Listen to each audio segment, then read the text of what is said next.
conhecimento, habilidade e atitude. Nós somos uma igreja pentecostal, certo? E eu preciso que você entenda isso, porque esse dia alguém abordou alguém da nossa igreja perguntando se nós acreditávamos no Espírito Santo. E nós acreditamos e damos vazão, e Ele faz aqui o que bem quiser. Nós só aprendemos e não criticamos nenhuma outra modalidade de crença, mas nós acreditamos num equilíbrio, numa moderação, num culto racional, ok? Não limitante ao Espírito Santo, é verdade, mas algo que nos faça estar pronto para receber essa nossa próxima geração, que vem aí tão questionadora, que vem aí tão observadora dos detalhes. E é só isso que nós queremos fazer. Mas se em algum momento você tiver vontade de gritar, você viu uma bola de fogo, uma vassoura, uma caneta, um anjo passando, uma revelação, ok? Algo, você fica à vontade, só sabe que tem gente que tem para avaliar. Tem gente que tem para dar uma olhada em você e falar se o que está vindo de você é de Deus, é de você mesmo ou é das trevas. É só isso. Entendeu? Então, falando de conhecimento hoje, abrindo aí, eu preciso que você abra sua Bíblia no Evangelho de João, no capítulo de número 8, no verso de número 31. Nós costumamos muito usar o finalzinho deste versículo, né, onde temos bastante conhecimento dele, mas eu quero mostrar a você, para abrirmos esse texto. João 8, 31, Jesus dizia, pois, aos judeus que criam nele: se vós permanecerdes na minha palavra, verdadeiramente sereis meus. Bota o versículo seguinte: e conhecereis a verdade, conhecereis e a verdade vos. Feche seus olhos. Senhor nosso Deus e Pai, em nome de Jesus, continua falando conosco. Usa-me como um canal de bênção agora, é o que eu te peço, em nome de Jesus. Amém. Glória a Deus. Amém? Bom, nós temos Jesus conversando com os judeus que acreditavam nele, dando uma orientação a esses homens para que permanecessem na sua palavra, porque permanecendo na palavra, verdadeiramente, eles seriam seus discípulos. E o texto continua dizendo que se você conhecer a verdade vai te libertar.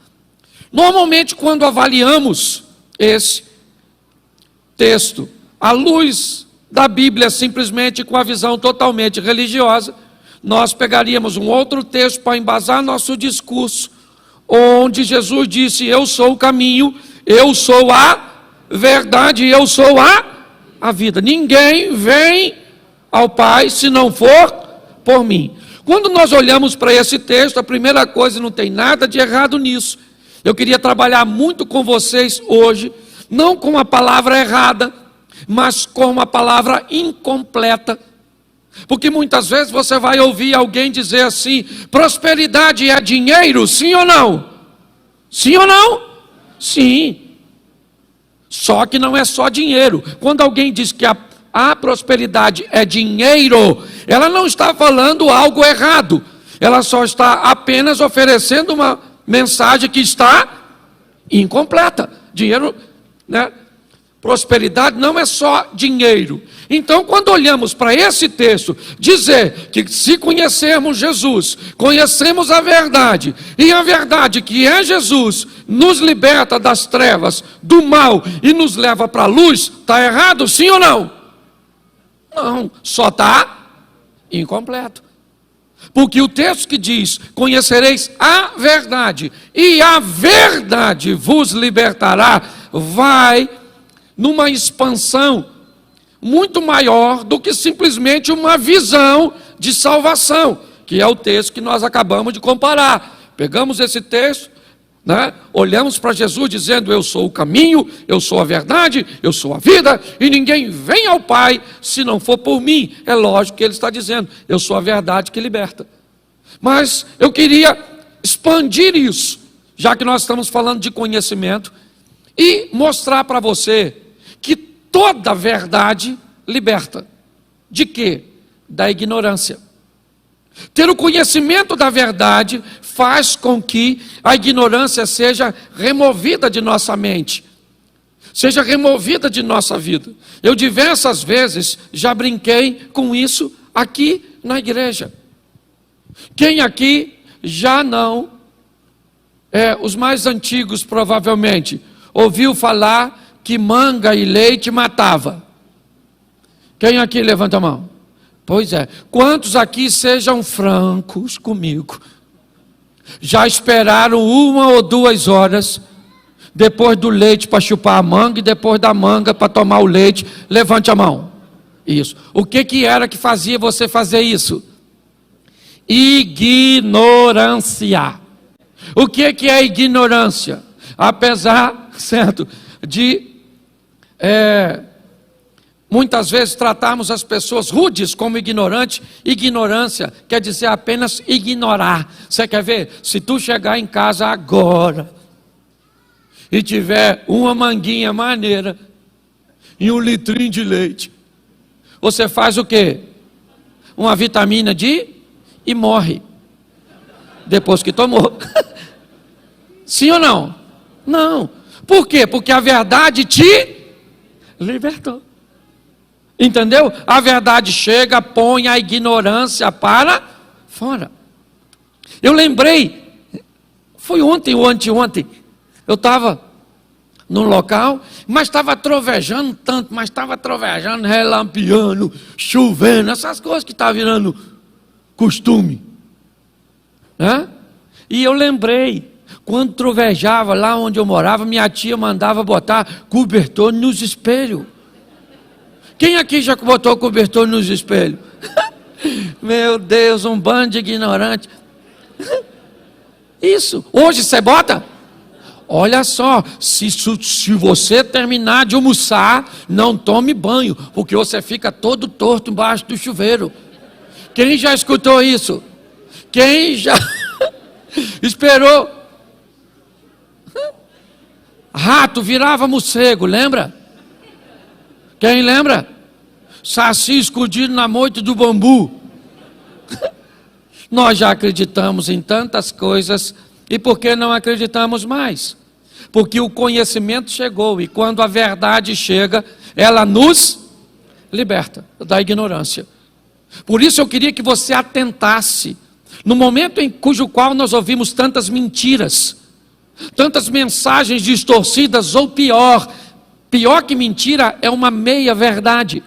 Então eu preciso te mostrar alguns textos que te ajude a viver numa vida de libertação, porque a Bíblia também diz: se o Filho vos, verdadeiramente sereis livres. Entendeu? E quando eu falo isso, deixa eu explicar e te dar um conhecimento. 2 vidas. Aquele que vencer não receberá o dano da segunda morte. Se tem segunda morte, tem primeira. Deixa eu te explicar. A Bíblia mantém um foco em 2 vidas. Uma nessa terra, ok? Porque se você descreve para mim uma visão bíblica de pobreza, eu queria dizer para você que a visão do céu é de riqueza. Porque se Deus fosse contra a riqueza, a rua do céu era de barro, nós íamos morar numa taperinha, entendeu? Com lamparina. Sim ou não? Mas não é assim. É rua de ouro, é mansão celestial, é aquela coisa maravilhosa. Ninguém casa, não tem sogra, não tem filho, não tem nada. É coisa assim de alta performance, ok? É só para você entender. Então, a Bíblia me faz preocupar-me com 2 vidas, uma aqui na terra e outra nos céus.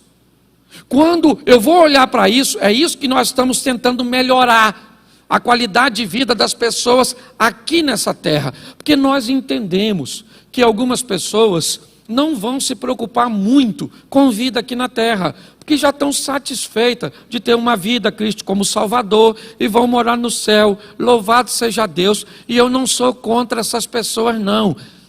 Eu só digo que tem mais do que isso, e que se alguém quer viver, pode viver em Deus. Entendeu? Eu não estou padronizando aqui um movimento eletizante, né, que venha criar uma elite. Não é nada disso. O que eu estou mostrando, e esse é meu propósito, certo? Em levar conhecimento, é fazer com que as pessoas entendam que podem viver o incrível, o sobrenatural, pode trazer a cultura do céu para a sua vida aqui nessa terra. É só isso. E nem todo mundo é obrigado a concordar. E não é porque não concorda e não segue o padrão que está errado.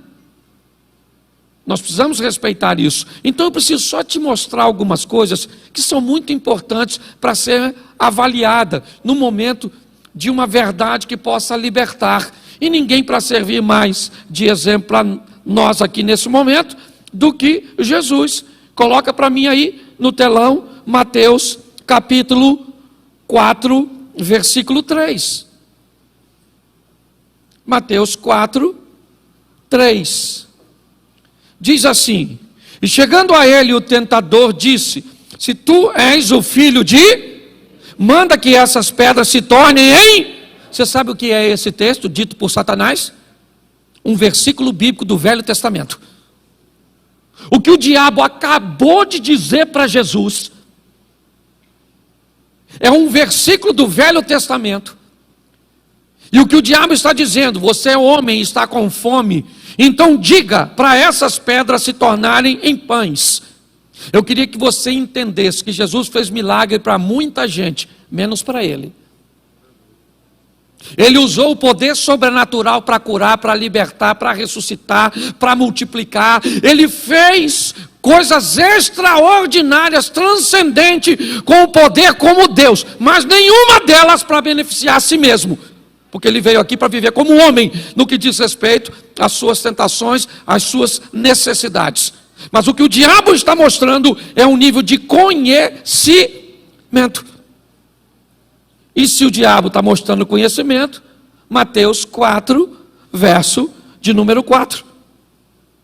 Porém, ele respondeu, ou respondendo disse: está escrito, nem só de pão viverá o homem, mas de toda a palavra que sai da boca de... Presta atenção. Jesus está pegando o conhecimento, o diabo está citando um texto para ele. Por quê, pastor? Porque eu quero mostrar a você que o conhecimento vai livrar você de uma aplicação errada de um versículo na sua vida. O texto de Salmos me parece que é o primeiro que o diabo usa. Ele está errado. Deus tem poder para transformar pedra em pães? Sim ou não? Sim ou não? Sim. O problema é a aplicação e o contexto cujo qual ele está oferecendo Jesus para que aplique na sua vida. Utilize o poder sobrenatural para beneficiar a você mesmo. E aí Jesus utiliza um texto dizendo: mas também está escrito. Note que o diabo nem disse que estava escrito, mas Jesus diz: mas também está escrito. Nem só de pão viverá o homem, mas de tudo aquilo que sai da boca de... Isso, volta para o capítulo 4, verso de número 6. 4, 6. E disse-lhe: se tu és o filho de Deus, lança-te daqui abaixo, porque está escrito. Agora é o diabo que está dizendo: Jesus, está escrito, aos seus anjos dará ordem a teu respeito, tomar-te-ão nas mãos, para que nunca tropece em pedra alguma. Põe aí o verso de número 7. E disse-lhe Jesus: também está escrito, não tentarás o Senhor teu. Note que é uma guerra de conhecimento. Olhe bem, a batalha é a nível de conhecimento. É isso que me parece que está sendo tentado, ou testado nesse momento. O diabo então muda um pouco a sua estratégia, mas ainda num contexto de certa forma bíblico, no verso 9, olha o que ele diz. E disse-lhe: tudo isso te darei, se prostrados me... Verso 10.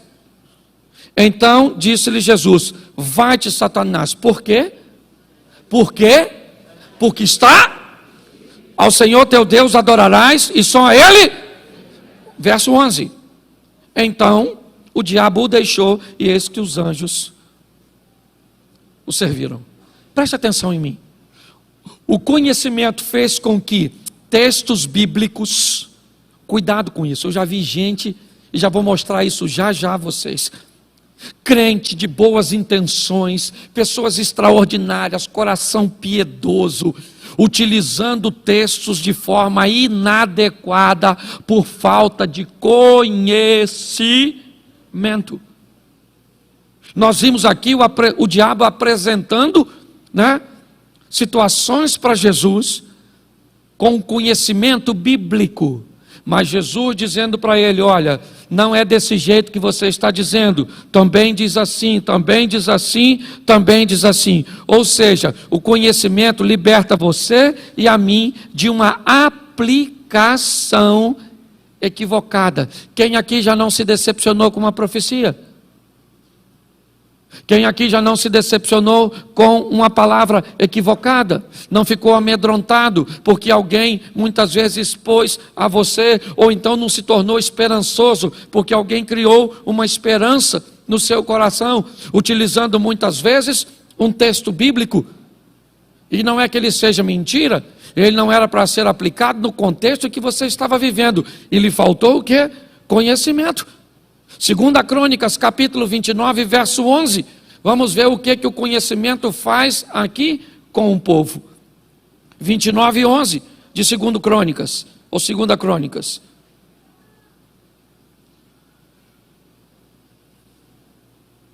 Agora, filhos meus, não sejais negligentes, pois o Senhor vos tem escolhido para estar diante dele, para os servirdes, e para serdes seus ministros, e para queimardes incenso. Preste atenção em mim aqui. O povo está vivendo um ambiente de derrota, está todo mundo para baixo. Estão vivendo uma crise que perdura diversos anos, uma humilhação, dificuldade, adversidade. E nesse momento se levanta um rapaz de 25 anos, seu nome é Ezequias, e o que Ezequias detém? O conhecimento. O que Ezequias está dizendo: não sejais negligentes. Nós não fomos criados para viver dessa forma, neste modelo, sobre esse ambiente de humilhação e de derrota. Olha o que ele diz: o Senhor vos tem escolhido para estar diante dele, para o servirdes, para ser de seus ministros e para queimar-lhes incenso. Se levantou alguém que tinha conhecimento de que aquela crise era produto de erros do passado, e pautado no conhecimento do que Deus tinha. É com esse impulso que Ezequias se levanta para fazer com que o povo redobre suas forças, se levante, respire e acredite que Deus vai agir. Eu não sei que mentira o diabo tem colocado, ou que sofisma o diabo tem criado na sua mente, mentiras que criam uma situação de verdade na mente das pessoas. Nós precisamos ter o conhecimento que nos leva ao reposicionamento. É só isso. Ah, pastor, hoje eu estou vivendo uma crise, eu estou assim, eu estou desse jeito, tá bom, mas o texto diz: não foi para isso que Deus te chamou. O que Deus quer é que você se reposicione, descubra que Ele é o seu Deus, e que há solução para a sua situação. O que você precisa é se reposicionar. O que Ezequias fez?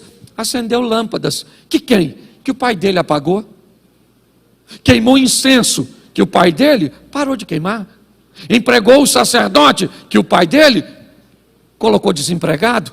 Ezequias começou a fazer o oposto do que fizeram. E quando ele faz o oposto, né, do que o trouxe para aquela situação, ele começa a sair da situação onde estava. É apenas isso. É o conhecimento, e já, né, mais à frente nós vamos estar falando de habilidade e de atitude nos próximos cultos. Mas eu preciso que você abra a sua Bíblia no segundo livro Segundo Samuel, capítulo de número 6, verso 3. E puseram a arca de Deus em um carro novo, e a levaram da casa de Abinadab, que está em Geba, e Uzá e Aiô, filhos de Abinadab, guiaram o carro novo. Presta atenção, Davi quer levar a arca da aliança, certo, para Jerusalém. Você acha que Deus queria que isso acontecesse, sim ou não? Sim ou não? Sim. É uma preocupação. O camarada tinha o intuito de fazer a casa do Senhor. Davi era um homem extremamente bem intencionado.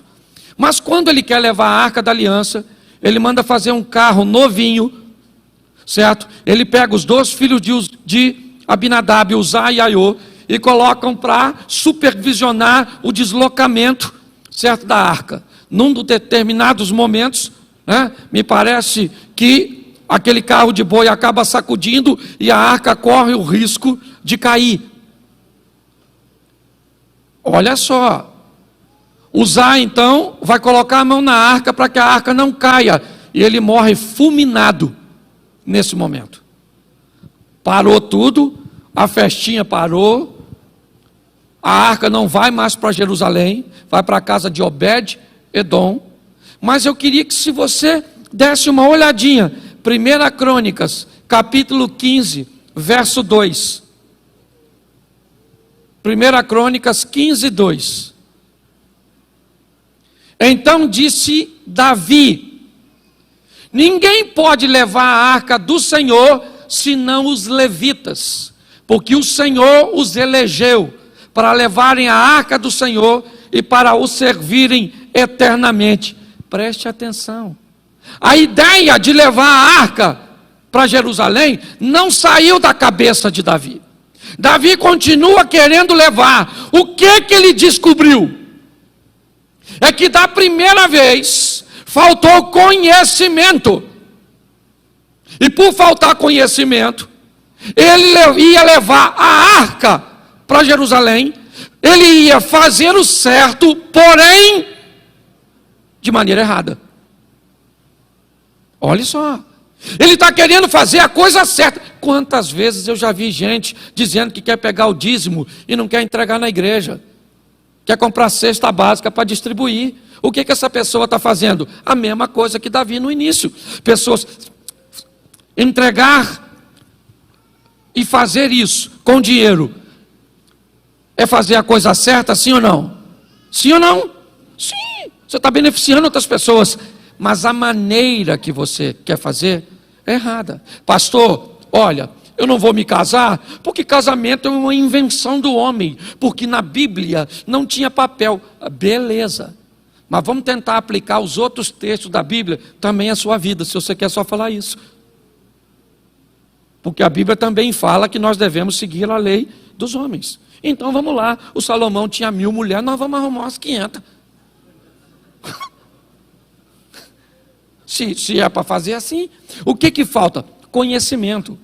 O conhecimento faz as pessoas quererem, ou a ausência dele, né, faz com que pessoas tentem fazer coisas certas, porém da forma errada. Só que graças a Deus, esse é um dos motivos pelos quais ele é chamado de homem segundo o coração de Deus.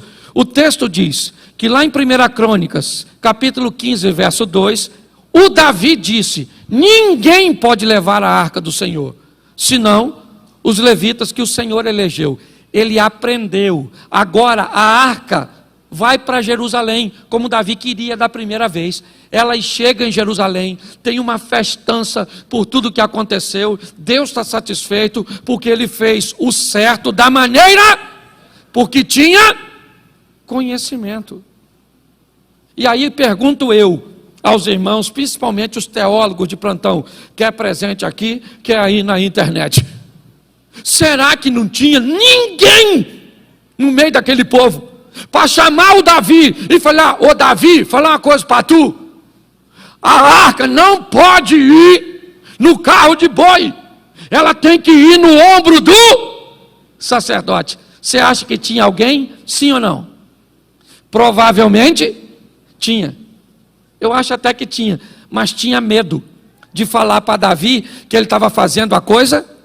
Isso, porque tem gente que quebra a cara porque não dá liberdade a ninguém de dizer que está errado o que você está fazendo. E que se alguém apontar seu erro, você fica de mal, e que não sei o quê, e fica assim, e que... Mas ele aprendeu. Ele queria fazer a coisa certa? Queria. Mas ele queria fazer a coisa certa da forma? Isso. Mas quando ele obteve conhecimento, ele fez o certo e a arca foi para Jerusalém. 1 Samuel 17:42. 1 Samuel.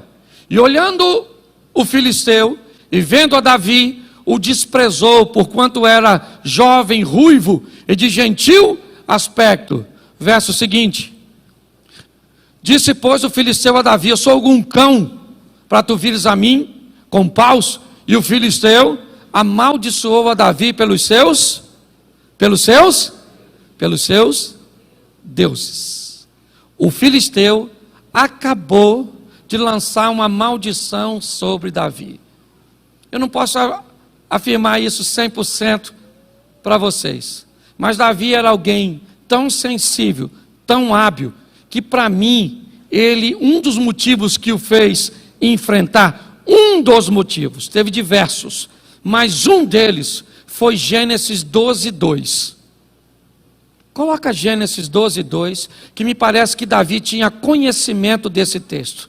Far-te-ei uma grande e abençoar-te, engrandecerei o teu, e tu serás uma. Verso 3. Abençoarei os que e amaldiçoarei os que. Preste atenção. Davi era descendente de quem? De quem? De Abraão.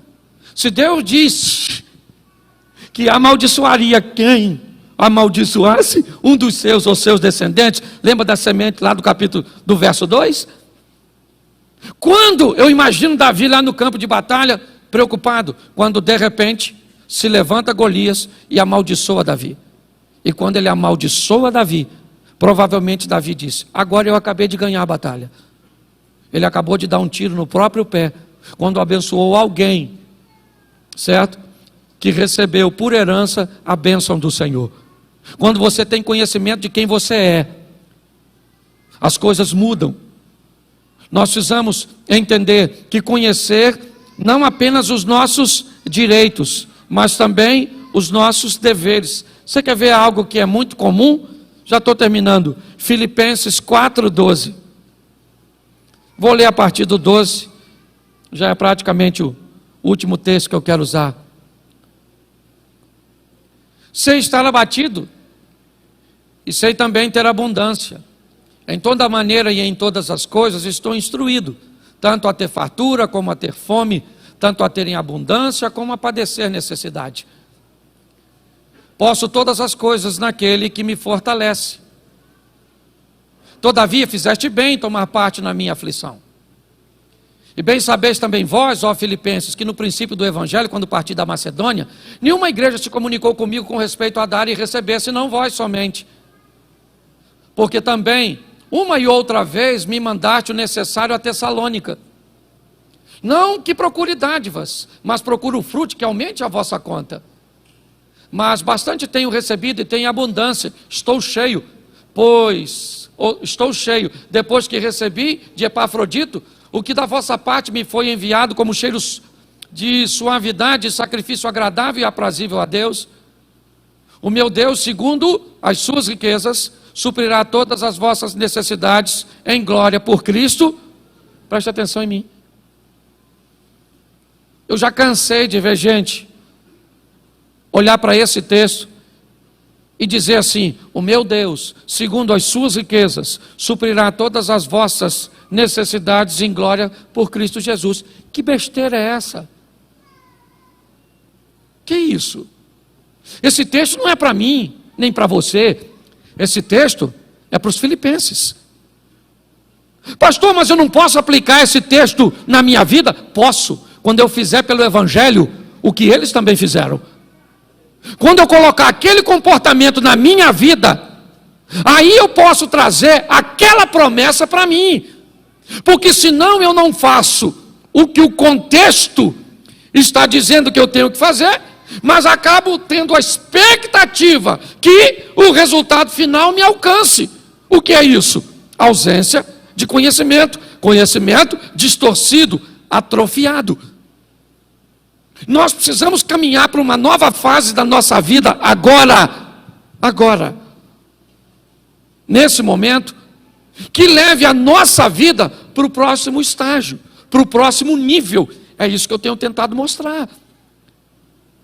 Colocando um conhecimento que me permita viver uma vida de liberdade, onde pessoas não vão me amedrontar, onde situações não vão criar uma redoma paralisante, não vão entorpecer a minha mente com um ambiente religioso, tóxico, sabe? A ponto de nos tornar insanos para avaliar e tomar posse de coisas que não são nossas.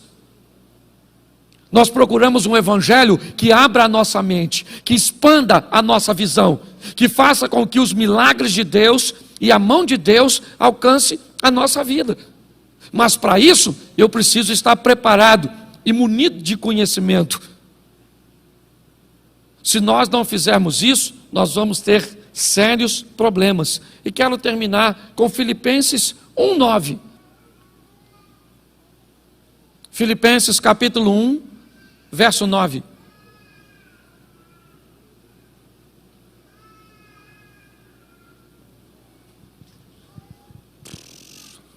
Está difícil aí? Travou?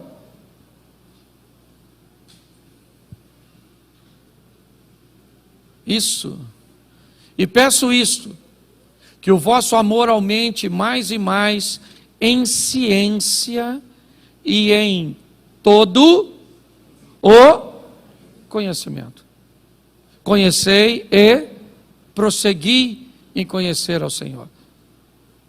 Que nós possamos ter a sensibilidade, porque tem coisas, irmãos, que nós vamos conhecer através das literaturas, através das mensagens que nós vamos assistir ou ouvir, mas tem conhecimento que nós vamos receber de Deus, o que nós também chamamos de revelação.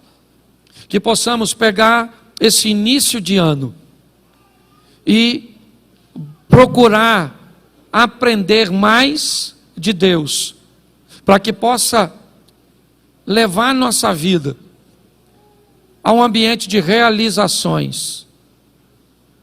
Essa é a proposta do projeto Recomeçar. Eu queria que você ficasse de pé neste momento. Feche seus olhos. Eu quero orar, quero pedir a você. Hoje tem condição de sair por aqui, William? Não? Lá pelos fundos? Ok. Então, quando o culto terminar, por favor, utilize as duas portas, né? Saída dos fundos, porque o pessoal do outro culto vai entrar por aqui. Feche seus olhos. Senhor nosso Deus e Pai, que não nos falte nenhuma gota de espiritualidade, que jamais possamos querer dar razão e entendimento a tudo aquilo que o Senhor faz, mas que em nome de Jesus não nos permita, ó Deus, conduzir nossa mente para um ambiente onde a ausência do conhecimento e da preparação faça com que façamos aplicações equivocadas. Em nome de Jesus, que sejamos luz nesse ambiente de trevas, que sejamos sal nesse ambiente insosso. Em nome de Jesus, que a nossa geração seja uma geração que venha fazer a diferença. Esse ano de 2021, ó Deus, com certeza será o melhor ano de nossa vida, onde transformaremos no final de tudo isso aquilo que sabemos, o que conhecemos, em decisões, em situações aplicáveis no nosso cotidiano. Em nome de Jesus, ó Deus, leva-nos aos nossos lares, sem perder essa mensagem, perguntando se há algum nível de espiritualidade nela e de verdade naquilo que foi falado e que foi exposto. Que essa seja uma semana de boas notícias, uma semana de bons negócios. Abençoa cada lar aqui representado, a cada família, a cada casamento, nossos filhos, os nossos negócios. Que o grande amor de Deus, nosso Pai, a graça de nosso Senhor e Salvador Jesus Cristo e as doces consolações do Espírito Santo de Deus seja para com todo o povo do Senhor, e todos digam: que Deus te abençoe. E quando começar a viver teu milagre, quando as coisas começarem a acontecer a seu favor, por favor, nos procure aqui à frente. Eu, Sidney, Eliezer, Osias.